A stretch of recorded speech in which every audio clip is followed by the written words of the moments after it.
नमस्कार, मैं हूं आपके साथ अमित कुमार। देश ही नहीं, दुनिया का सबसे बड़ा स्वयंसेवी संगठन राष्ट्रीय स्वयंसेवक संघ यानी आरएसएस अपनी स्थापना के 100 साल पूरे कर चुका है। इन 100 सालों में आरएसएस ने भारत की सांस्कृतिक एकता, राष्ट्रभक्ति और सेवा भाव को सशक्त किया है। इसकी स्थापना 1925 में हुई थी। तब यह संगठन सामाजिक समरसता, शिक्षा, सेवा, स्वदेशी विचारों के प्रचार प्रसार में अग्रणी रहा है। आपदाओं में राहत कार्य हो या समाज सेवा में नैतिक मूल्यों का संवर्धन हो, आरएसएस ने हर मोर्चे पर अपना योगदान दिया है। इसके स्वयंसेवकों ने निस्वार्थ भाव से राष्ट्र निर्माण में भागीदारी निभाई है। आज 100 वर्षों के बाद यह संगठन भारतीय चेतना का मजबूत स्तंभ बन चुका है। आरएसएस के 100 साल के ये सफर पर आज कुछ मेहमानों से बातचीत करेंगे। संघ के 100 साल के सफर पर देख लेते हैं ये रिपोर्ट।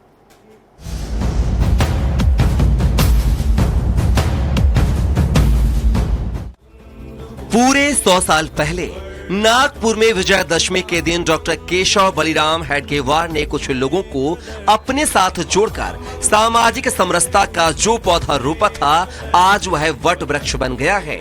उस पौधे को नाम दिया गया था राष्ट्रीय स्वयंसेवक संघ। स्थापना के साथ ही संघ एक ऐसी वैचारिक यात्रा पर चल पड़ा था जिसका एकमेव लक्ष्य था बिखरे समाज को एकत्र करना और एकमात्र ध्येय था भारत माता को परम वैभव की ओर ले जाना। तमाम आरोपों प्रत्यारोपों के बीच भी संघ की यात्रा ना तो थमी और ना ही थकी और ना ही भटकी। आज जब उस यात्रा की शताब्दी पूरी होने जा रही है तो यात्रा से किसी भी रूप में जुड़े लोगों को गौरव का अनुभव होता है। 100 साल की यात्रा में वह संगठन जहां देश ही नहीं दुनिया का सबसे बड़ा स्वयंसेवी संगठन बन गया, वहीं इसे गढ़ने वाले डॉक्टर हेडगेवार जी और संभालने वाले गुरुजी युग पुरुष बन गए। संघ की स्थापना के लिए दशहरा का दिन इसलिए चुना गया था कि विजयदशमी का पर्व सदैव अधर्म पर धर्म की विजय का प्रतीक रहा है।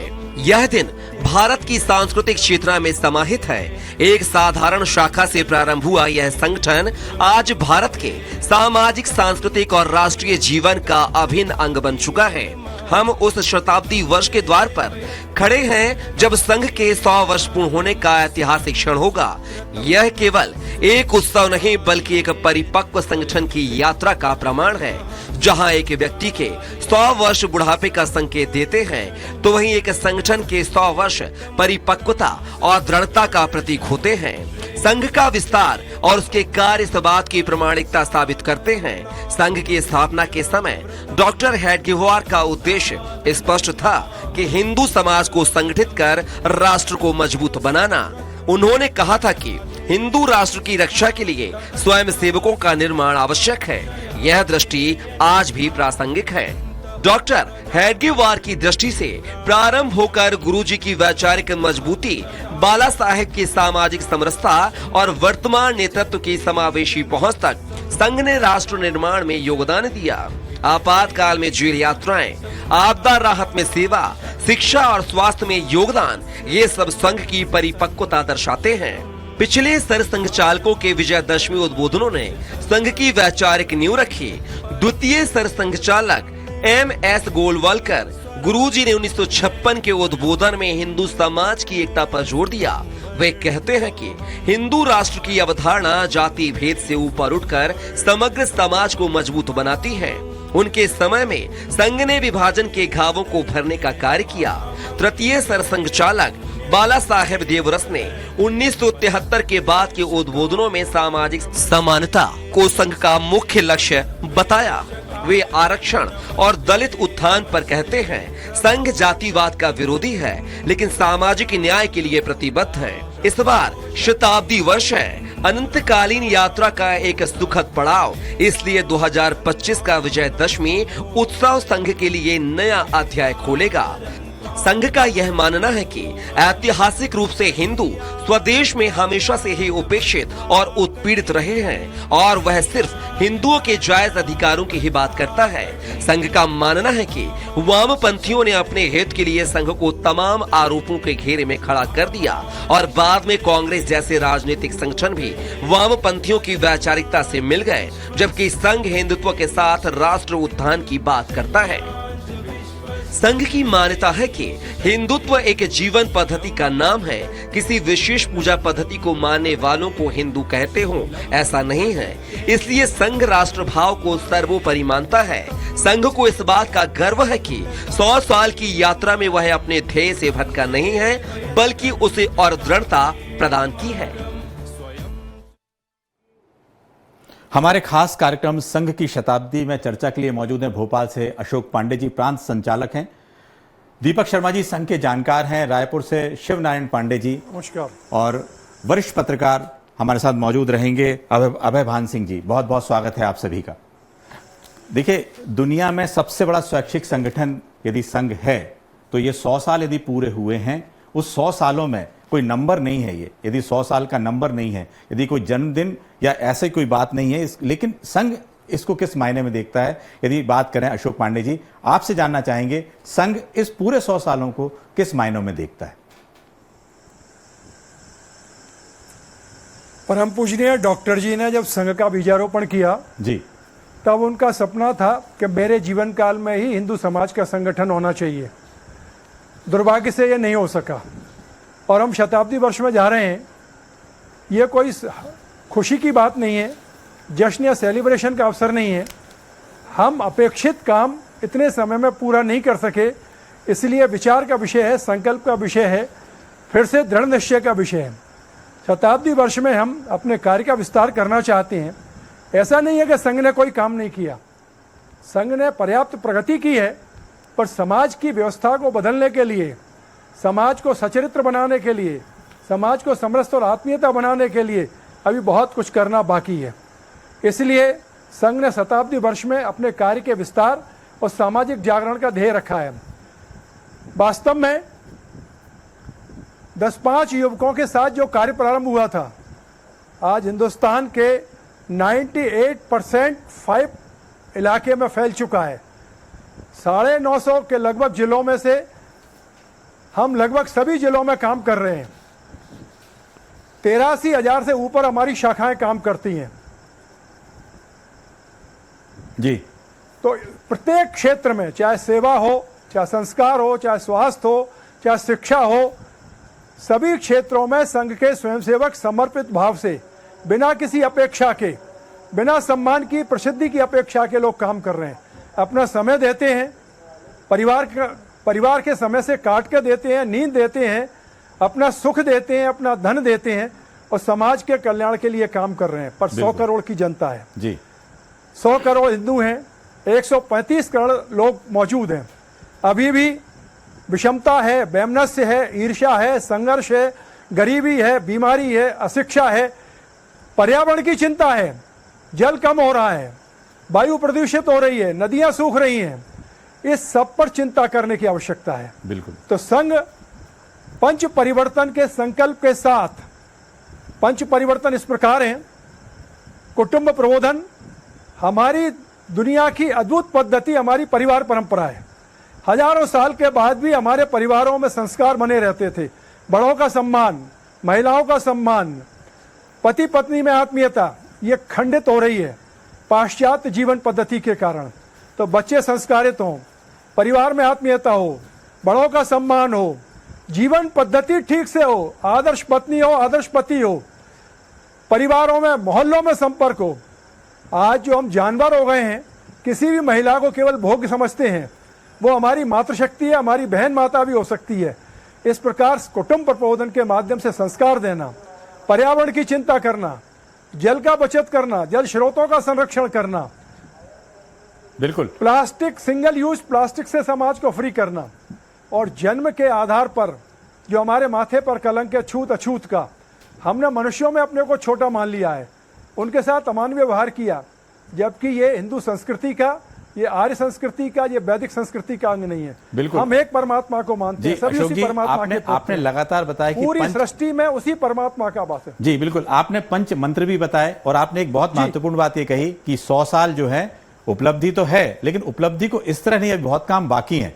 बिल्कुल, इसमें दीपक जी आपने लगातार सुना भी, उन्होंने एक बात कही है, उल्लास है, हर्ष है, 100 साल कितने कटीले कांटों के बीच ये 100 साल गुजरे होंगे, ये डॉक्टर साहब जरूर, हेडगेवार जी ने जैसे शुरुआत की 5-10 लोगों से शुरुआत करके आज 60,000 शाखाएं हो गई हैं। दीपक जी, आपको लगता है कि पिछले, यदि इसको इस तरीके से बांट के देखा जाए कि नागपुर, पूरा मध्य भारत, उसमें किस तरह से शाखाएं जो हैं बढ़ी हैं, किस तरह से शाखाओं ने अपना काम किया है और कैसे काम होते रहा है ये? दीपक जी, हम मध्य प्रदेश को यदि देखते हैं तो हमारी स्वाधीनता के समय ये सेंट्रल प्रोविंस का हिस्सा था और नागपुर उसका निश्चित रूप से केंद्र था। तो पूरे देश में, दुनिया में यदि कहीं पहली कोई शाखा लगी तो वो इसी क्षेत्र में लगी, नागपुर में उसका वो हुआ। उस समय 27 सितंबर 1925 ये दिन था, विजयादशमी थी। और तब से लेकर अभी तक की जो यात्रा है, न केवल मध्य भारत या मध्य प्रदेश, देश के भिन्न भिन्न क्षेत्रों में संघ का विस्तार हुआ। डॉक्टर हेडगेवार जी का जो कालखंड था वो उनको बहुत कम समय मिला। 1925 में संघ की स्थापना हुई और 1940 में वे हमको छोड़ के चले गए। 15 वर्षों का समय उनके पास मिला, पर उसमें उन्होंने 2-3 बातें बहुत स्पष्ट रूप से कर दी जो अपरिवर्तनीय हैं। और वह अपरिवर्तनीय, उसके 2 हिस्से मुझे व्यक्तिगत रूप से दिखते हैं। एक है संघ की विचारधारा, वह तब से अभी तक उसमें कोई परिवर्तन नहीं हुआ है।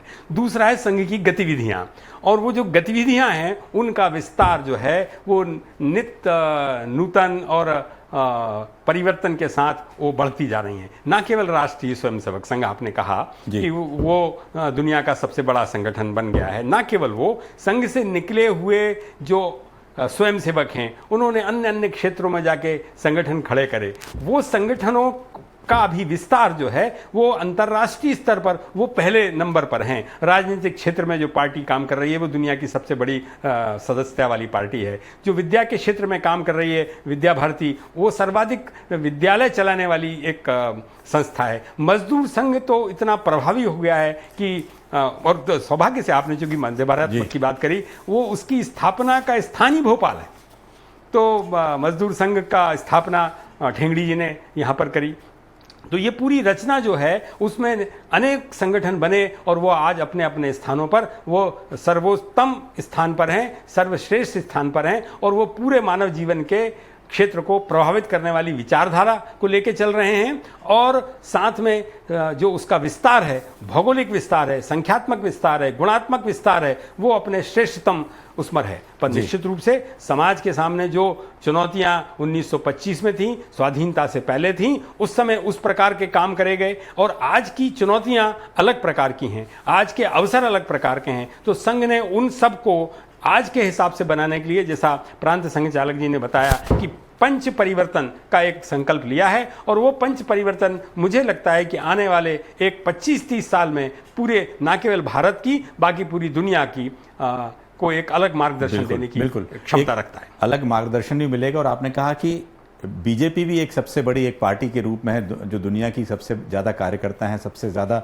एक बड़ी पार्टी के रूप में है। शिवनारायण जी, एक सवाल ये है कि आप लगातार, ये कहा जाए कि बीजेपी को आरएसएस जो संरक्षक रूप में माना जाता है, कि आरएसएस जो है संरक्षक का एक काम करती है, उनके विचारों से कहें या उनके जो लोग तो ये तक कहते हैं कुछ एजेंडे भी जो होते हैं, या चाहे उन्होंने जो गिना है शिक्षा का हो या बाकी चीज़ें भी हो या स्वदेशी का हो, बहुत सारी ऐसी बातें होती हैं जो आज भी देखने को मिल रहा है। आपको लगता है कि कितना आधार उस पूरी ये कहा जाए कि उनकी उस सोच का, उसका संरक्षक का फायदा मिलता है?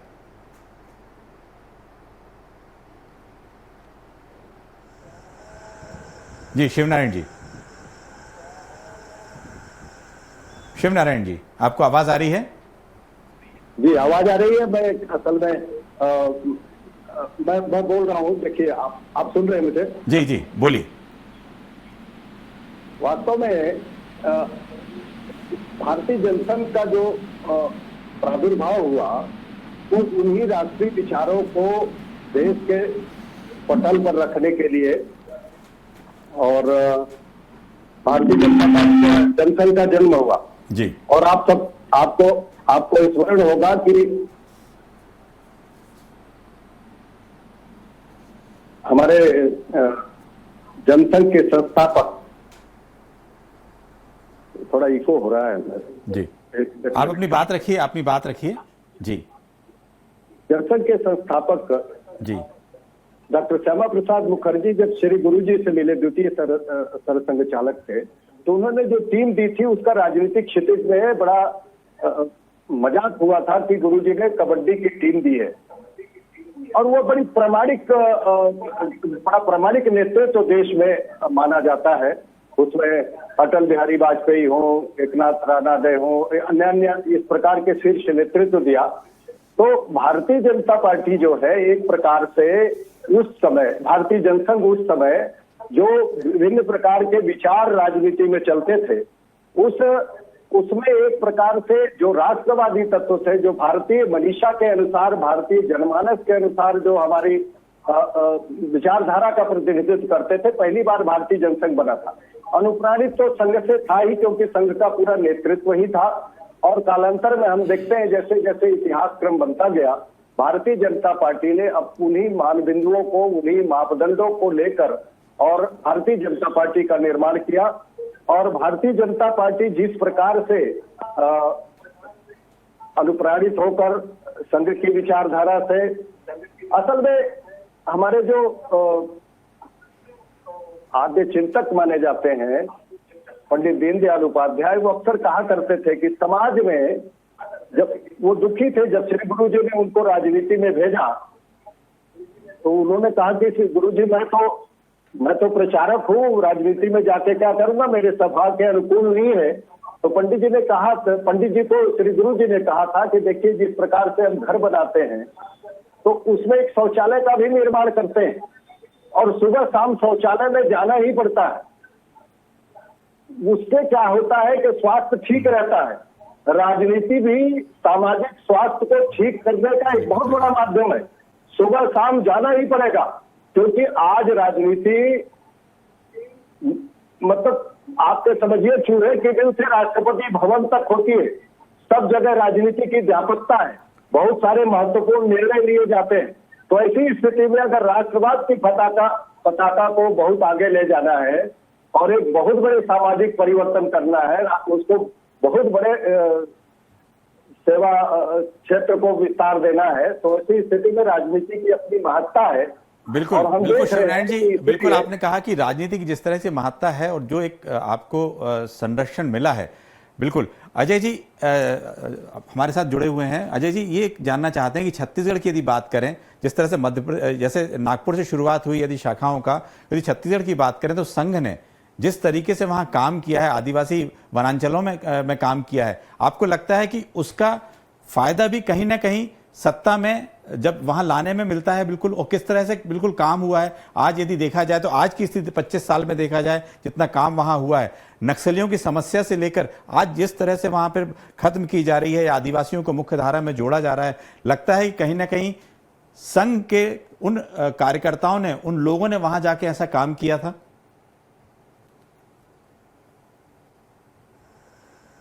निश्चित रूप से संघ का जो कार्यक्रम छत्तीसगढ़ में शुरू हुआ था जी।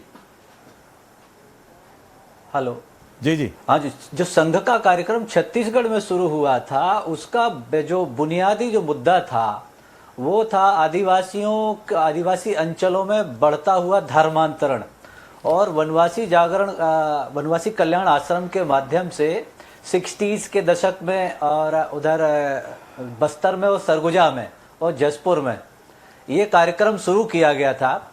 तो आदिवासी समाज का और मुख्यधारा की समाज को आपस में जो है उनको एकात्म करने के लिए संघ का काम शुरू हुआ था। उसका असर भी हमको दिखा है, लेकिन हम ये नहीं कह सकते हैं कि राजनीतिक रूप से भारतीय जनता पार्टी को सत्ता में लाने के लिए और संघ ने ये कार्यक्रम शुरू किए थे। जी जी, लेकिन उसका फायदा मिला बिल्कुल, है। बिल्कुल। वो एक बाई प्रोडक्ट कह सकते हैं आप उसको, लेकिन उद्देश्य जो है समग्र हिंदू समाज का एकीकरण था। जी बिल्कुल, आपने बिल्कुल कहा हिंदू समाज का एकीकरण था। लेकिन अभी आपको हम सुनाते हैं राष्ट्रीय स्वयंसेवक संघ के 100 वर्ष पूरे होने पर के उपलक्ष्य में आज प्रधानमंत्री नरेंद्र मोदी ने विशेष रूप से डिजाइन किया गया डाक टिकट 100 रुपए का स्मारक सिक्का जारी किया है। दिल्ली में हुए कार्यक्रम में प्रधानमंत्री नरेंद्र मोदी ने क्या कुछ किया, आइए सुनते हैं।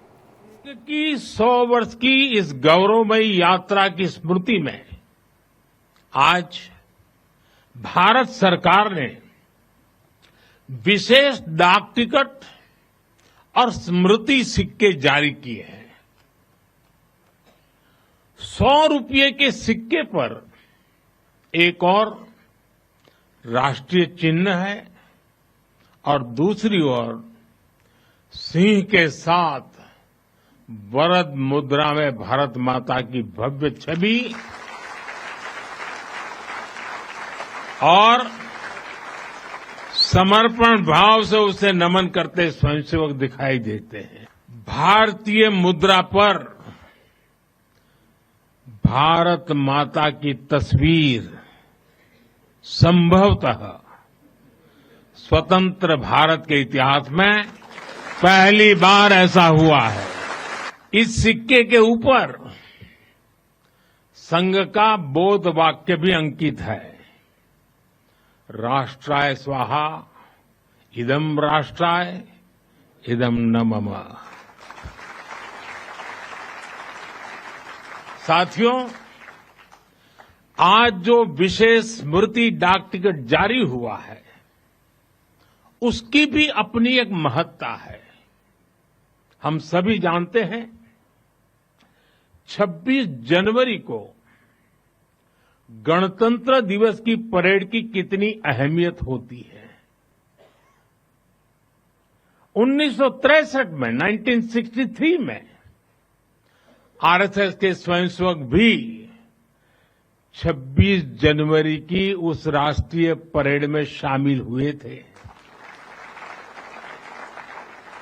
और उन्होंने आन बान शान से राष्ट्रभक्ति की धुन पर कदम ताल किया था। इस टिकट में उसी ऐतिहासिक क्षण की स्मृति है। बिल्कुल, जिस तरह से मोदी जी ने डाक टिकट की शुरुआत की है, लेकिन एक बात जरूर है कि 1962 में करीब 3000 से ज्यादा स्वयंसेवक जो हैं चाइना बॉर्डर पे उस समय गए थे और उनने जिस तरह से वहां पे सैनिकों की मदद की थी वो एक जरूर उन्होंने उस चीज का जिक्र किया है। अशोक पांडे जी, आपसे एक सवाल ये है कि इतने लंबे समय में आपने देखा, 100 वर्ष हैं, आपने बहुत महत्वपूर्ण बात बताई है, लेकिन कई बार संघ को ऐसा समन्वय करना पड़ता है सभी जगह से, तो कई चीजों को लगता है कि संघ समन्वयवादी भी हुआ है। कई जगह पे लगता है कई ऐसे मुद्दों पर संघ ने अपने आप को जो जिस तरह के देश में जरूरत है उसके हिसाब से मोल्ड भी किया। आपको ऐसा लगता है? संघ ने अपने मूल विचार से कभी समझौता नहीं किया जी। मूल विचार यह है कि हम सब इस देश के रहने वाले हैं, हमारे पूर्वज एक हैं, हम ऐसे जीवन मूल्यों में जीते हैं जो सारी सृष्टि को एक मानते हैं। इस सारी सृष्टि का निर्माता एक परमात्मा है। हम सब वसुधैव कुटुंबकम की बात करते हैं और ऐसा विचार रखने वाले ही हिंदू हैं। इस हिंदुत्व से, हिंदू राष्ट्र से हमने कभी समझौता नहीं किया। इस समाज को संगठित करके चरित्रवान बना के देश के गौरव को बढ़ाना और विश्व में अपनी प्रतिष्ठापूर्ण स्थिति को वापस प्राप्त करना, इस ध्येय से कभी समझौता नहीं किया। बाकी परिस्थिति के अनुकूल, आवश्यकताओं के अनुकूल हमने अनेक परिवर्तन किए हैं। अपने गणवेश में परिवर्तन किया, नेकर के स्थान पर पैंट लाए, लॉन्ग बूट के स्थान पर कैनवास के जूते भी लाए, चमड़े के बेल्ट के स्थान पर कपड़े का बेल्ट लाए। आजादी प्राप्त होने के बाद प्रतिज्ञा में भी परिवर्तन किया, आचार पद्धति में भी परिवर्तन किया। ऐसे अनेक परिवर्तन हमने लगातार किए हैं। बिल्कुल, ये परिवर्तन परिस्थिति के अनुसार नहीं है, बल्कि संघ के मूल में बीज रूप में थे। माननीय दत्तोपंत जी ने कहा यह प्रोग्रेसिव अनफोल्डमेंट है। मूल में था, समय के हिसाब से हम परिवर्तन करते रह गए। बाह्य स्वरूप में परिवर्तन हुआ, मूल विचार पर अभी भी अडिग हैं। बिल्कुल, आपने कहा कि आपका जो मूल विचार है बिल्कुल अडिग है उस पर, लेकिन एक कई बार क्या है, जो विरोधी हैं या दूसरे कांग्रेस के नेता हैं या बाकी जो दूसरे लोग हैं इस पर कई बार आरोप लगाते रहते हैं कि भाई बहुत बड़ा ऑडिट नहीं होता है। दीपक जी, इस पे आप जरूर ध्यान करिए कि पुरानी कई ऐसी बातें होती हैं जिसका मुद्दा उठाते, तिरंगा को लेकर कई आरोप लगाते हैं। ऐसे समय पे आज जब 100 साल हो गए हैं, ऐसे समय पे क्या जवाब दिया जाएगा इसका? मुझे लगता है कि चूंकि ये शताब्दी का दिन है, शताब्दी का वर्ष है, इस प्रकार की किसी भी वाद विवाद में संघ तो पड़ना नहीं चाहता है। जब 1963 का स्वयं आपने अभी आपके चैनल पे दिखाया, प्रधानमंत्री जी ने कहा कि संघ के स्वयंसेवकों ने संघ की गणवेश में दिल्ली के जनपथ पर इंडिया गेट के सामने परेड में हिस्सा लिया। उस समय तिरंगा था ना, तो किसके लिए करा? और उस समय कोई देश के प्रधानमंत्री कोई जनसंघ के या भाजपा के या किसी और के नहीं थे ना, वो कांग्रेस के जो पूज्य पुरुष हैं, नेहरू जी उस समय थे। तो ये सब चीजें वो जो लोग भी करते हैं वो अज्ञानता से करते हैं। आज का समय तो 100 वर्षों की जो यात्रा है उसमें क्या क्या प्राप्त हुआ है और क्या क्या देश को उपलब्धि हुई और क्या दुनिया को देने का एक माध्यम बना संघ, उसका मुझे लगता है उत्सव का अवसर है। और संघ अपनी उस अवस्था में है कि नए संकल्प ले, नई चुनौतियां जो आ रही हैं उनको किस प्रकार से हल करना है, उनके संकल्प ले। और यही मुझे लगता है कि इस अवसर पर है। वाद विवाद तो कुछ चीजों का टीपा टिप्पणी करने का एक राजनीतिक आधार होता है, वो सब करते ही हैं, रोज करेंगे। और उसमें ज्यादातर अज्ञान है। संघ को समझना है तो शाखा में आए। संघ का द्वार, संघ के घर, संघ के परिवार, संघ के विचार सबके लिए खुले हैं। और संघ जो है वो सबको आमंत्रित करता है। और संघ ने ये नहीं कहा कि जो कुछ भी करा वो सिर्फ संघ ने कर दिया है। संघ तो हमेशा का प्रयास रहा है कि देश की सज्जन शक्ति जो है उसका सहयोग लेते जाएं और देश को आगे बढ़ते जाएं। एक ही चीज है, राष्ट्र सर्वोपरि, कंट्री फर्स्ट, यही भाव है। और बाकी सारी जितनी भी विभाजनकारी शक्तियां हैं उन सब को चुनौती के रूप में लेके उनको वैचारिक आधार पर परास्त करना और उनको भौतिक रूप से इस लायक ना छोड़ना कि वो देश का किसी प्रकार का विभाजन विघटन समाज में कर सकें, यही मुझे लगता है संघ का दृष्टिकोण है। तो बाकी विवाद वाद और जो विषय हैं वो बहुत गौण होते हैं। बिल्कुल। शिवनारायण जी, एक सवाल यह है, लगातार आज का दिन जो है या ये कहा जाए कि ये शताब्दी वर्ष जो है, लगातार इस तरह जो संघ ने जो आगे काम किया है, जो और करने वाली है, उस पर भी बात होना चाहिए। लेकिन एक महत्वपूर्ण बात यह है कि लगातार ये देखने में आया है कि उन्होंने गणवेश को बदला है, बहुत सारी चीज़ें बदलाव किए हैं। अशोक जी भी कह रहे थे कि बहुत सारे ऐसे बदलाव समय अनुसार जो ज़रूरत है उन्होंने किए हैं। लगता है कि आज बीजेपी में जिस तरह से युवा जुड़ रहे हैं उनका एक लगाव संघ के प्रति भी होता है। आपको लगता है कि आज के इस दौर में या युवाओं को किस तरह से और उनके बदल रहे हैं, किस तरह से युवाओं की चाहत कहेंगे इसको कि आरएसएस से जुड़ना है, शाखाओं में जाना है, उस अनुशासन में रहना है, लगता है ऐसा आपको? ये स्वतः हो रहा है जी। आप वातावरण इस प्रकार का राष्ट्रवादी विचार बना है, राष्ट्र के लिए जीना है, राष्ट्र के लिए लोगों के लिए काम करना है, इस प्रकार की जो प्रेरणा है, ये जो 100 साल से साधना चल रही है, आज पीढ़ी उससे वंचित नहीं है। बल्कि आप देखिए कि विश्वविद्यालयों में, कॉलेजों में, शैक्षिक परिसरों में और सिर्फ पुरुषों में नहीं बल्कि महिलाओं में, हमारी जो बहनें हैं स्कूल कॉलेज में जो पढ़ती हैं, उनके बीच में भी संघ का विचार बहुत तेजी से गया है। और जैसा अभी चर्चा हो रही थी कि संघ से अनुप्राणित जो संगठन है पूरे विश्व में नंबर 1 है। आप देखिए अखिल भारतीय विद्यार्थी परिषद, ये भी छात्र संगठन के रूप में पूरे विश्व में बिल्कुल अनूठा है और सबसे बड़ा है जी। तो इसके अलावा राजनीति में जो युवा मोर्चा में कार्यकर्ता आते हैं, हम तो ये मतलब विद्यार्थी परिषद से भी बहुत सारे कार्यकर्ता आते हैं। इसके बाद स्वतंत्र विश्वविद्यालयों से अच्छे पढ़े लिखे स्टाफ जो है भारतीय जनता पार्टी में आते हैं।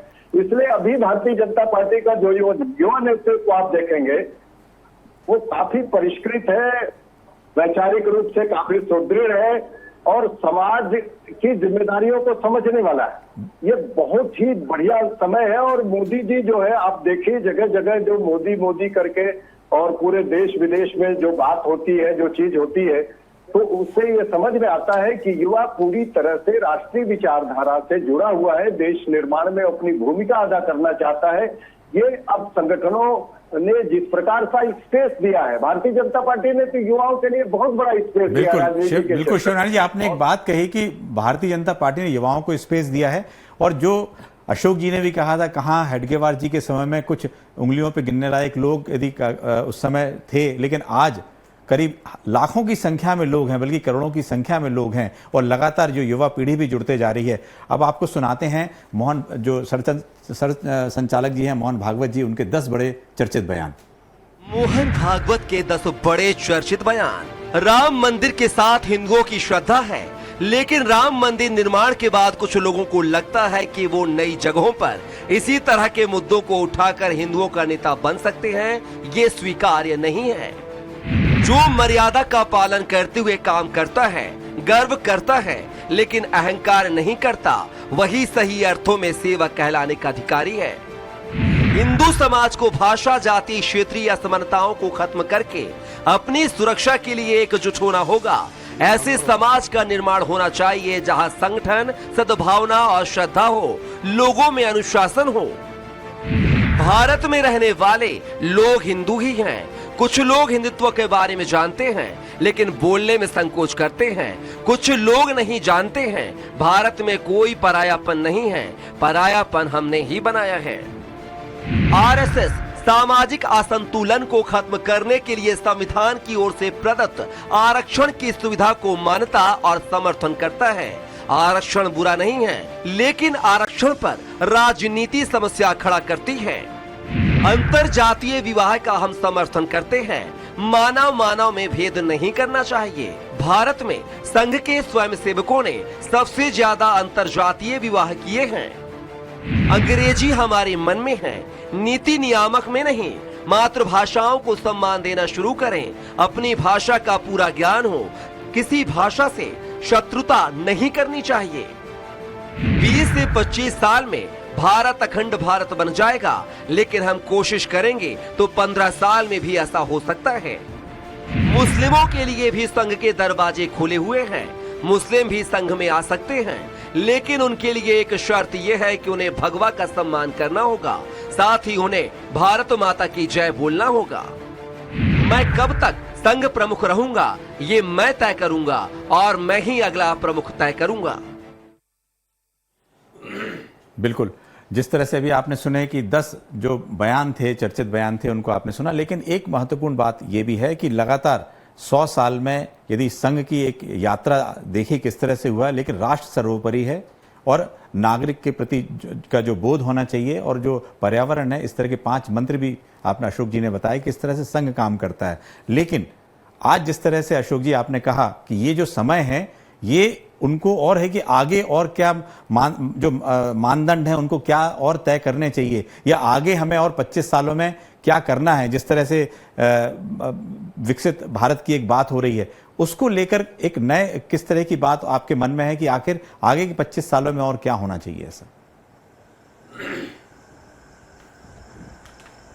अगले 25 सालों में संघ को शताब्दी वर्ष में ही हम गांव-गांव पहुंचाने का विचार रखते हैं जी।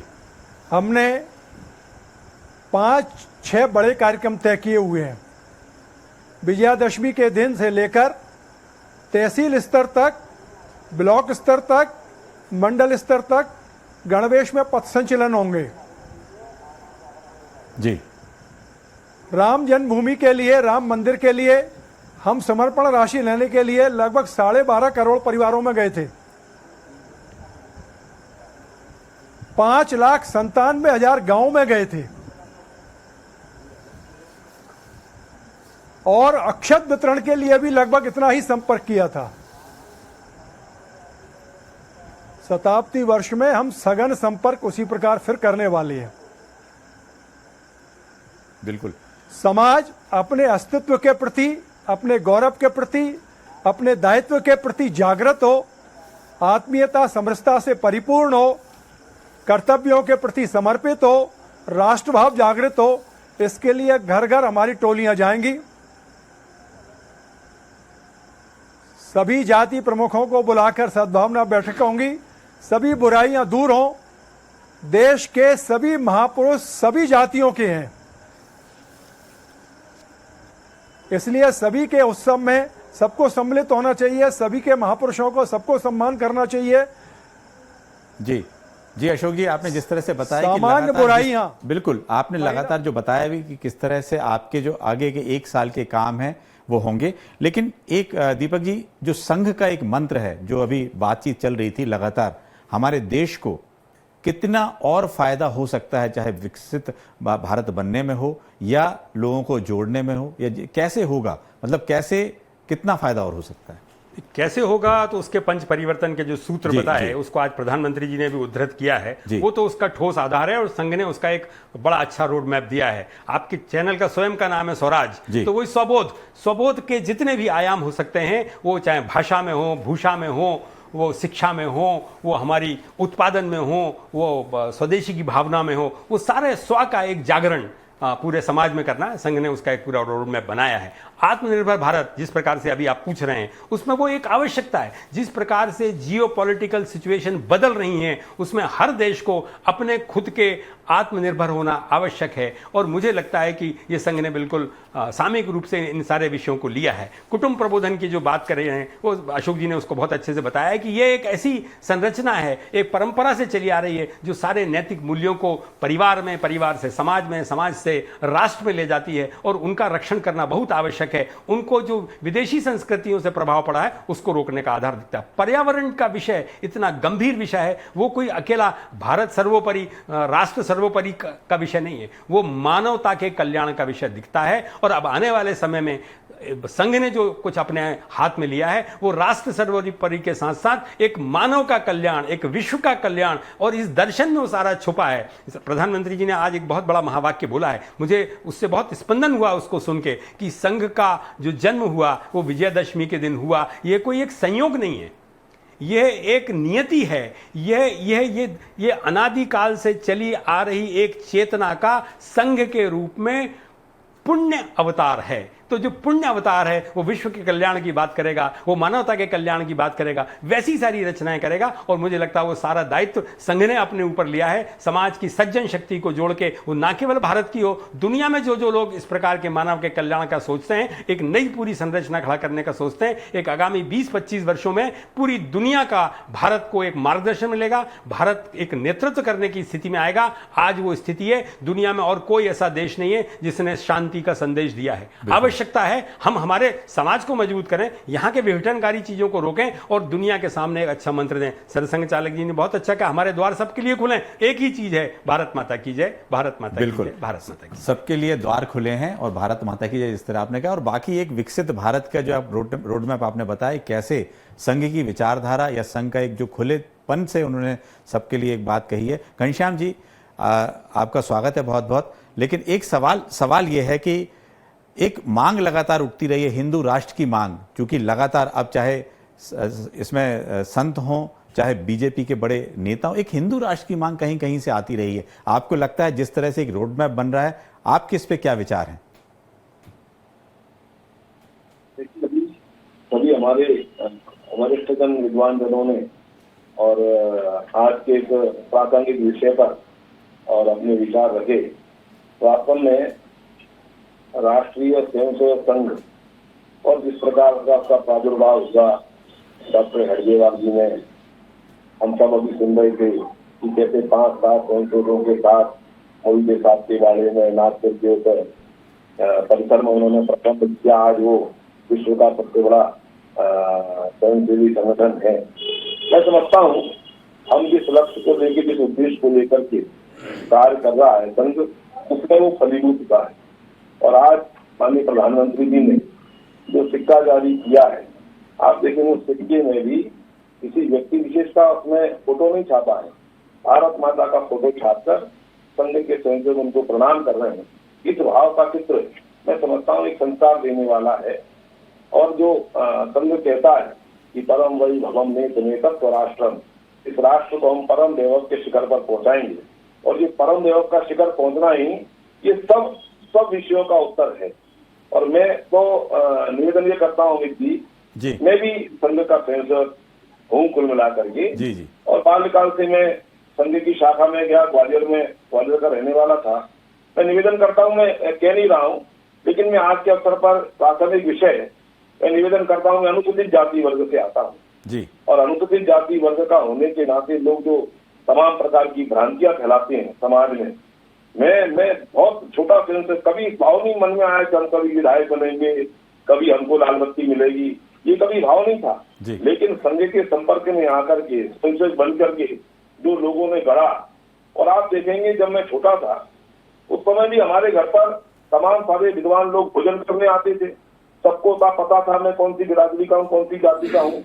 माननीय कप्तान सिंह सोलंकी जी हों, माननीय लक्ष्मणराव तराणेकर जी हों, तमाम सारे लोग ग्वालियर में वो भोजन करने आते थे, लगता ही नहीं था।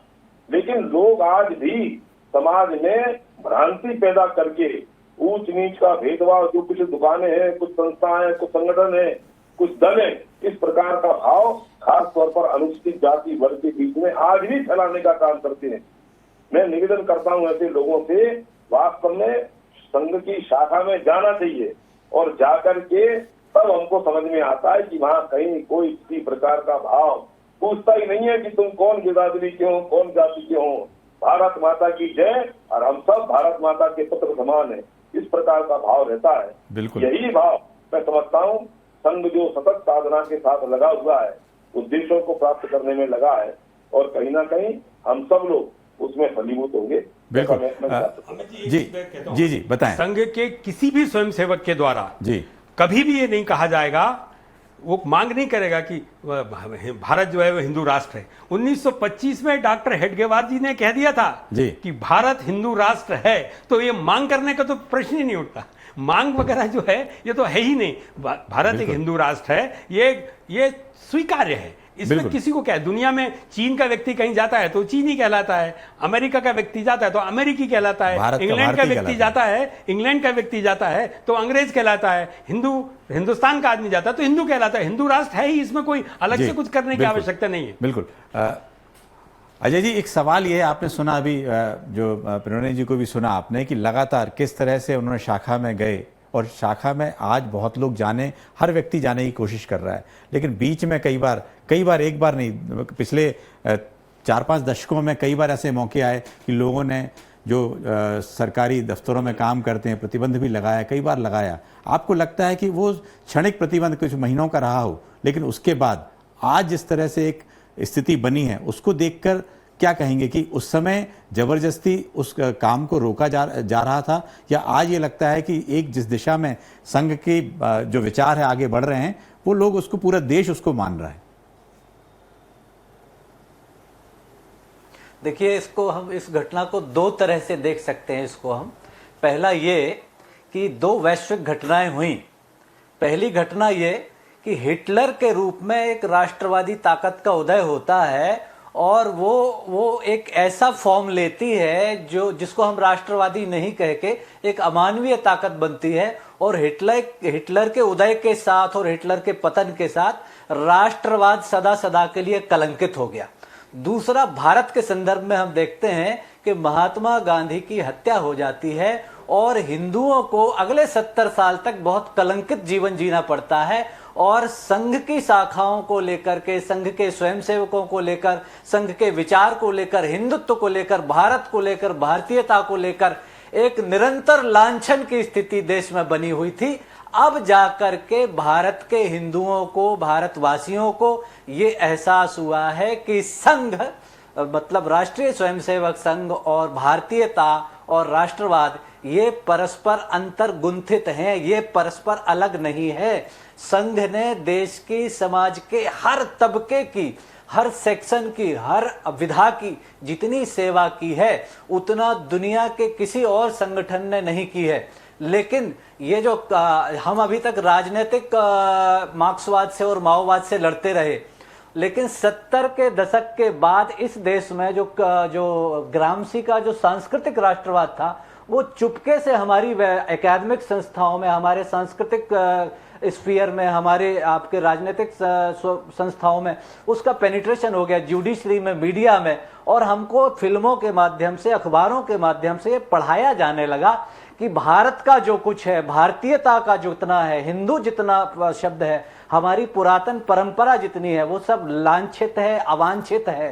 तो हम उस आत्मग्लानि के बोध से अब बाहर निकल रहे हैं और उन शक्तियों की निरंतर वैश्विक फलक पर पराजय हो रही है जिन्होंने राष्ट्रवाद का और राष्ट्रीय चेतनाओं का दमन किया था।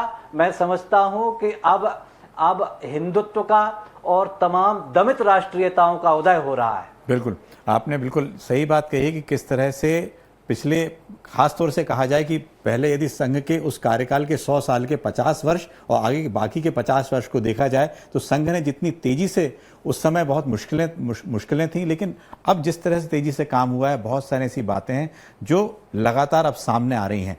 राष्ट्रीय स्वयंसेवक संघ के 100 वर्ष पूरे होने पर मुख्यमंत्री डॉक्टर मोहन यादव ने भी शुभकामनाएं दी हैं। जरा सुनते हैं। मुझे इस बात की प्रसन्नता है कि हम सब राष्ट्रीय स्वयंसेवक संघ के स्वयंसेवक भी हैं और स्वयंसेवक के नाते से जिस प्रकार से हमने सबने देखा कि हर पक्ष को लेकर के संघ ने अपनी एक दृष्टि दी है जो हमारी राष्ट्रभक्ति से जुड़ करके बात होती है। आइए हम सब 100वें साल में संघ के प्रवेश करने के दीर्घ अनुभव का भी लाभ लें और संघ नित्य नूतन नए प्रकार से लोगों को जोड़ने में विश्वास करता है। बिल्कुल, कल 2 अक्टूबर को ये देखा जाए कि एक पथ संचलन भी होगा और इसमें सर संचालक जी जो हैं वो पूरे देश को संबोधित भी करेंगे। अशोक जी, ये लगता है कि एक लंबा समय है, लोगों को इंतज़ार भी है कि किस तरह से बात होगी और ये लगता है कि अब जो आगे की रूपरेखा क्या होगी। आपने बहुत सारी बातें बताई हुई हैं कि किस तरह की रूपरेखा अब होनी चाहिए, क्योंकि अब समय उतना नहीं है, 100 साल का एक वक्त निकला है, लेकिन अब जो काम करना है आगे के आने वाले समय में वो, क्योंकि आपके पास समर्थन है, आज आपके करोड़ों लोग आपके साथ हैं, पहले कुछ लोग थे, लेकिन आपको लगता है कि आगे के वर्ष का पूरी एक रूपरेखा वो सामने रखेंगे, कल लगता है ऐसा? संघ ने कभी ये कल्पना नहीं की कि संघ समाज में एक संगठन है। संघ समाज का संगठन करना चाहता है जी। संघ समाज को सामर्थ्यवान बनाना चाहता है।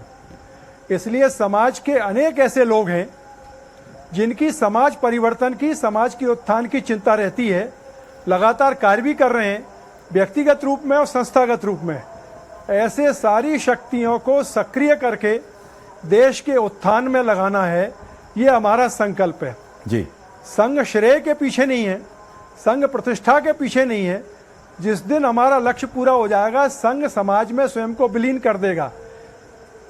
बिल्कुल, एक बात और है दीपक, इस प्रकार हम लोग सारे समाज को जागृत करना चाहते हैं। जी बिल्कुल, सभी समाज को जागृत करना चाहते, बल्कि आपने एक बात कही है कि पूरे देश को एक साथ, बल्कि समाज ही पूरा एक संघ के रूप में बनना चाहता। दीपक जी, एक सवाल यह है कि शिक्षा को लेकर संघ की एक अलग विचारधारा है और लगता है कि उस शिक्षा को जो अभी बीच में आगे बढ़ा भी रहे हैं, लगता है कि आगे के कुछ सालों में वो नजर आएगी। देखिए, भारत एक पुरातन राष्ट्र है और उसने निश्चित रूप से सारी चीज़ें इवॉल्व करी होंगी और वो सारा का सारा हमारे ज्ञान की एक परंपरा है, हम भारतीय ज्ञान परंपरा उसको कहते हैं जी। उसमें वो सारा का सारा समाहित है। दुर्भाग्य से 1947 के बाद जो भारत का निर्माण करना था, जो पीढ़ी को पढ़ाना था, वो जिन जिन परिस्थितियों के कारण हो गया, वामपंथियों के कारण हो गया, शिक्षा किसी और को ठेके पे दे दी गई, उस सब के कारण जो पूरी रचना बनी, वो उसने भारत को भारत का स्वरूप नहीं दिया। और वो आप यदि सारा रिकॉर्ड देखते हैं, मैकाले की शिक्षा पद्धति वगैरह, वो लंबे समय तक चलती रही। आज उसकी जो आवश्यकता है वो एक नए स्वरूप में, नई शिक्षा नीति के रूप में आई। और ये जो भारतीय ज्ञान परंपरा है, इंडियन नॉलेज सिस्टम जिसको भारत सरकार ने लिया है, उस सब से, उन सारी रचनाओं में भारत की खुद की ज्ञान की जो परंपरा थी, उस सब का समावेश हो रहा है। और निश्चित रूप से जब इतना पुराना राष्ट्र है, उसकी अपनी रचनाएं थी, उसके अपने सारे थे, उनको युगानुकूल तरीके से कैसे परिवर्तित किया जाए, उसका सबका किस प्रकार से, क्योंकि भारत ने कभी भी छोटा नहीं सोचा।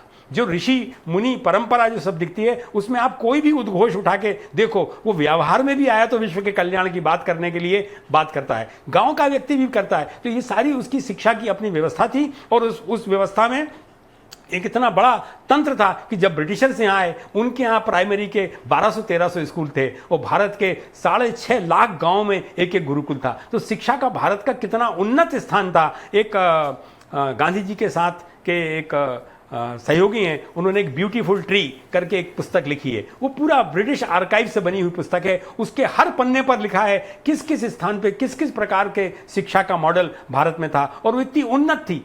तो ये जो सारी रचनाएं हैं, ये आज नए परिवेश में शिक्षा संस्थानों में, शिक्षा के पाठ्यक्रमों में इनका समावेश हो रहा है। उसका युगानुकूल परिवर्तन करने का विचार है और उसके दृष्टि से जो नई पीढ़ी निकल के आएगी वो निश्चित रूप से आज अपने आप को उस पूरी सांस्कृतिक परंपरा से, उस ज्ञान की परंपरा से अपने आप को जोड़ के एक नए विश्व की रचना में अपनी भूमिका देगी। उससे एक गर्व का उसको अनुभूति होगी कि भारत वास्तव में क्या था। और वो अकेला शिक्षा के क्षेत्र में नहीं था, व्यापार के क्षेत्र में, उद्योग के क्षेत्र में, सब में भारत की एक अपनी एक पहचान थी, अपनी उत्कृष्टता थी और वो सारा दुनिया के लोग तो उसको जानते हैं। बहुत सारी किताबें उस पर अभी नए लेखकों ने लिखी हैं और वो सारा का सारा इस टेक्नोलॉजी के माध्यम से, नए मीडिया के माध्यम से, नए तरीके से, इंटरनेट के माध्यम से आज सारा का सारा उपलब्ध है और उस सब के कारण एक बड़ा आकर्षण बना है युवाओं में। इसीलिए वो संघ की तरफ आकर्षित हो रहा है, इसीलिए वो जो सत्ता का प्रतिष्ठान है उससे भी ये अपेक्षा कर रहा है कि भारत को इन मूल्यों के आधार पर एक नई संरचना खड़ी करना चाहिए। मुझे लगता है कि ये सकारात्मक परिवर्तन हम सबको एक नई दिशा देगा। बिल्कुल, भारतीय ज्ञान परंपरा को जिस तरह से शिक्षा में जोड़ा गया आपने बताया, उसके जो परिणाम देखने को मिलेंगे कुछ समय बाद जरूर है कि हमारी जो प्राचीन जिस तरह से हम लोगों ने काम किया है वो आगे वाली आने वाली पीढ़ी भी उसको जरूर देखेगी। घनश्याम जी, आखिरी कुछ समय बचा है, आप चूंकि बाद में जुड़े थे, कुछ एक सवाल और है कि चूंकि आप संघ के भी करीबी रहे हैं, आप चूंकि बताया कि आप शाखा में जाते थे और आप पार्टी में भी रहे हैं, लगता है कि क्या कुछ ऐसी चीज आगे आने वाले समय में जो विधायक हैं, जो जनप्रतिनिधि हैं, उनको वो चीजें और जाननी चाहिए, सीखनी चाहिए जो आज संघ जिस चीज को दिशा दे रहा है?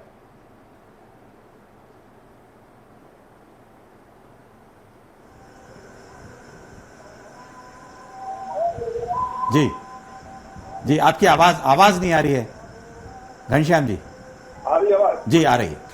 हाँ, इसलिए मैंने कहा विद्वान लोग बैठे हैं, संघ ने भी इसलिए यदि किसी व्यक्ति विशेष को संघ का गुरु नहीं माना, स्वयं डॉक्टर केशव बलिराम हेडगेवार ने भगवान ध्वज को गुरु माना। व्यक्ति विशेष में कमियां हो सकती हैं और इसलिए हम सब, चाहे भारतीय जनता पार्टी के कार्यकर्ता होने के नाते हो या किसी भी क्षेत्र में हम काम कर रहे हो, हमारा निर्माण होता रहे, हम और अच्छे से अपने आप को और अपने आप के माध्यम से समाज को हम कैसे उन्नतशील कर सकते हैं, आगे बढ़ा सकते हैं। ये समय समय चलने वाली प्रक्रिया है। हम सबको स्वयं का भी कैसे हम अपने स्तर का विकास करें और हमारे माध्यम से हमें जो योग्यता है, हमारे अंदर जो हुनर है, हमारे अंदर करने की जो शैली है, उसके माध्यम से हम समाज में क्या अच्छा कर सकते हैं, ये वास्तव में एक कार्यकर्ता होने के नाते, व्यक्ति होने के नाते हमको सतत सीखने की इच्छा ये मन में रखना चाहिए। और वास्तव में संघ की शाखा में ये व्यक्ति निर्माण कैसे हो, कैसे कार्यकर्ता का निर्माण हो, ये वहां से हम सब लोग सीखते आए हैं और उसी प्रकार का भाव हम सब कार्यकर्ता के मन में ये रहना चाहिए। बिल्कुल, आपने बिल्कुल सही कहा है, किस तरह से कार्यकर्ता में भाव होना चाहिए कि राष्ट्र सर्वोपरि है और कैसे उसको आगे बढ़ाने के लिए काम करना चाहिए। बिल्कुल, इस चर्चा में ये कहा जाए कि आज की जो चर्चा हुई, सकारात्मक चर्चा में फिलहाल इतना ही। दीजिए इजाजत, आप सभी का बहुत बहुत शुक्रिया।